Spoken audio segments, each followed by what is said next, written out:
we've been sharing with our guest about your background and how you had this unique part in your life of doing a retreat in a cave and living there for I believe 12 years, and also doing a 3-year retreat.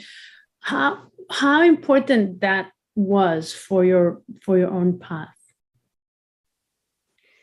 I think for me personally, it was extremely important, because it was a time where my mind at that time, I look back and think, wow, my mind was so completely merged with the Dharma at that time.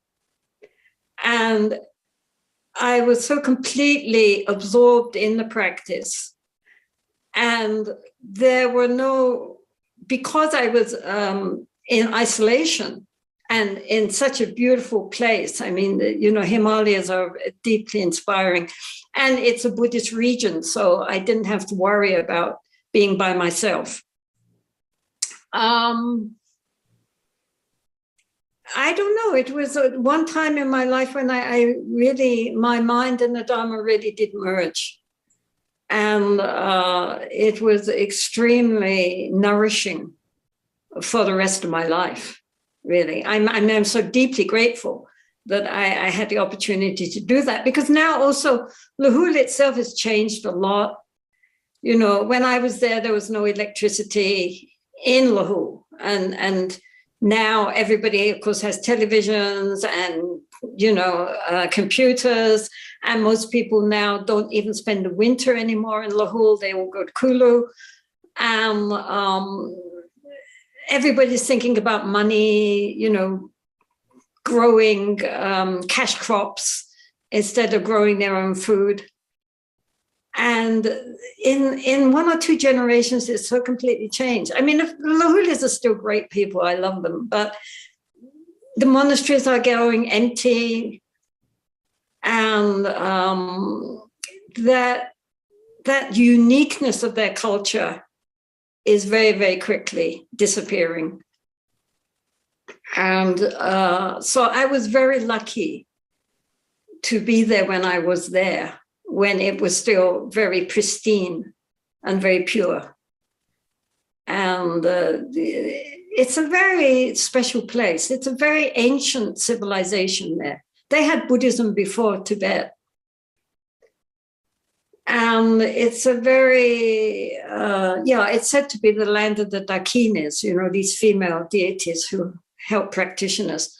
And you felt that Dakini energy there, that feminine energy there, very strong. It was a very, very special place. So for me, it was the great blessing for my life that I was able to stay there. And it's really in my heart. The interesting thing is that I never dream of this nunnery, ever. But I constantly dream of Lahul. And yet I haven't been living there for, I don't know, since the late 80s. But I often dream of Lahul again and again.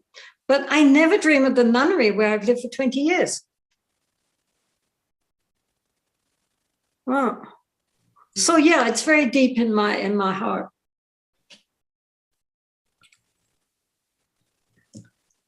And so you spend time there in the cave, and when people are reading the book about this and the stories, they're amazed, because it's not very common for a woman to live in a cave in the snow alone and have the discipline to do the sadhana, the practice. How did you do it? It was so easy. It was so logical. I mean, my Lama sent me to Lahul, and I stayed then for 6 years in a monastery there. So it's not like I just came from nowhere. I mean, I'd already been 12 years in India.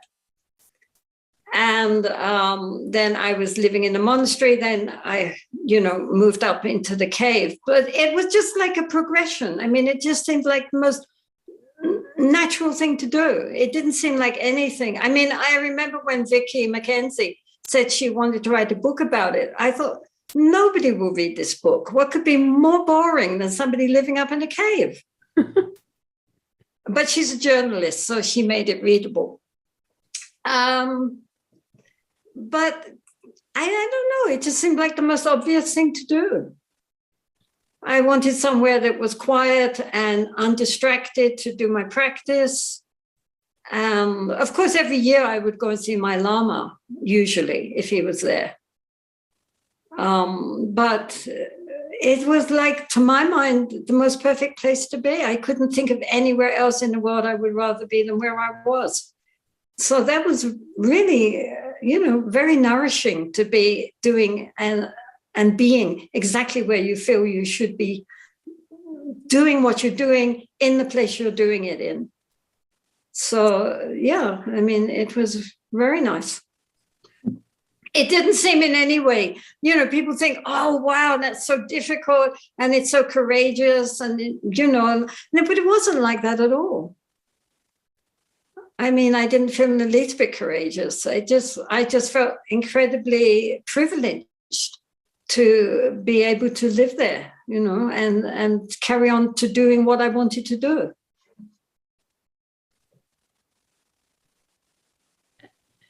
I had no idea it would become part of my identity. Oh, she lived for 12 years. I mean, that was the last thing in my mind. I mean, it was just, even now I think, what?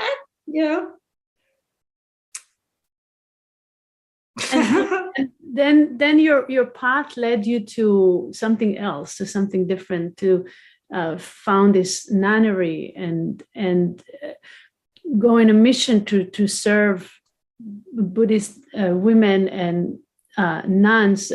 Can you speak about that? How is it different now? Well, I mean, after I had been thrown out from Lahore because of my visa situation, I went with my friends to live in Italy. I began to feel that I'd been 24 years in India. And because I became Buddhist when I was 18 and completely gave myself to that, I had lost out on Western culture. And I felt that since I was born in England, I really should reconnect with Western culture again. And then I got this letter from an old friend of mine who had lived for 10 years in the ashram of Anandamaima in North India. Anyway, he and his wife had settled in Assisi, near Assisi in Italy. So they said, look, this is the perfect place, come to Assisi. And I thought, that's it, I mean, I want to reconnect with Western culture. So go to Assisi. So being in Italy was wonderful. It was very, very nourishing. I was very interested in medieval Christianity and in the arts and so forth. So I lived a few years in Italy. It was wonderful. Then I was trying to go back into retreat. And every time it would be disastrous. I mean, so disastrous that I had to laugh because I couldn't make this up, how the obstacles, every time I tried to go back into retreat in Italy, it fell flat on its face. So then I sort of said to the Buddhas and Bodhisattvas, okay, I'm not meant to go into retreat. What am I meant to do? My life I've devoted to the Dharma. What do you want? And the answer was go back to India. So I went back to India. And then at that time, the lamas in my tradition had come together.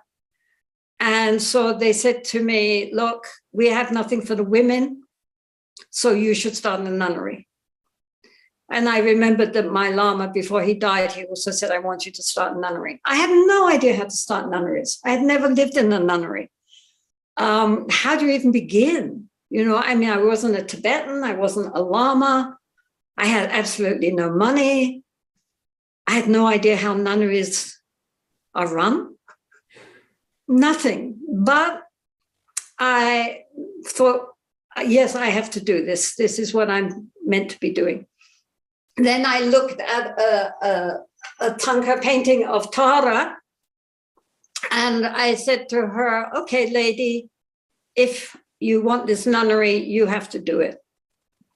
I will be your funds person, but I have no idea how to raise funds, get land, start building, find nuns, get them trained. I have no idea. I put it all in your hands. You do it. And so she did. And now we have this very beautiful nunnery. If you ever come to India, you must visit. This beautiful nunnery with about 120 nuns. 13 of these nuns are in retreat. About 8 of them are now in lifelong retreat. And they are being trained to become yoginis, Tokdenma. The rest, all the nuns are studying Buddhist philosophy and debating. They're also very good in ritual. And they are really doing very, very well. I have to say that the monks have been wonderful in training them and encouraging them and helping them. Without the monks, we could never have managed. But yeah, nuns are doing well in nowadays compared with previously. Not just our nuns, but many nunneries there are, where nuns are really excellent. So, I mean, that's really, that got me traveling around the world, right? Because I had to let people know there is a nunnery coming up and to try to raise some funds for the nunnery. We had to buy the land, we had to build the place, we had to support the nuns. And so then my life completely transformed from living endlessly in the same place year after year after year. Then I was traveling all around the world, giving talks. But that's also been very enriching. One meets people from all around the world, beautiful people, really beautiful people. This is why I say the world is so full of goodness. Because, it's, mostly we only hear about, the difficult ones. But the world, when you go around the world, you meet so many lovely, lovely people, so dedicated, so kind, so good, so, tremendous outreach in society of trying to help. So that's been now another part of the life, back again, just staying quietly for the last 2 years in the nunnery, not moving. We're all in lockdown. And that's also been very enriching, being part of the nunnery cycle.